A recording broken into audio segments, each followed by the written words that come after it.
Saudara, jelang pelarangan mudik diberlakukan, ribuan penumpang tiba di Pelabuhan Nusantara Kota Parepare, Sulawesi Selatan, Rabu pagi. Penumpang yang tiba berasal dari Kalimantan dan Malaysia. Otoritas Pelabuhan Nusantara Kota Parepare, Sulawesi Selatan mencatat mulai Ramadan hingga H-2 pelarangan mudik oleh pemerintah. Sedikitnya 10.000 pemudik dari Kalimantan dan Malaysia tiba di Pelabuhan Nusantara Kota Parepare.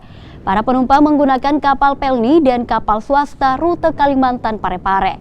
Otoritas Pelabuhan Nusantara Kota Parepare menyatakan kapal dilarang membawa atau mengangkut penumpang mulai 6 Mei, terkecuali barang. Jika kedapatan melanggar larangan mudik, akan diberikan sanksi tegas.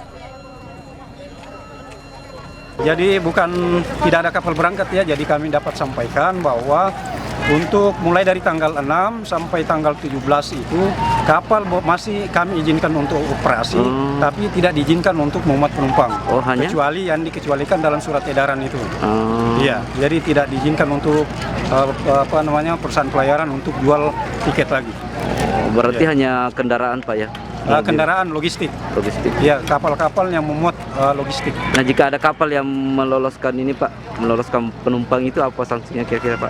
Ya, akan ditindak sesuai dengan peraturan yang berlaku, kan sudah ada sanksinya itu. Jika masih ada penumpang yang berani untuk berangkat tidak sesuai dengan yang dikecualikan itu, maka akan ditindak tegas.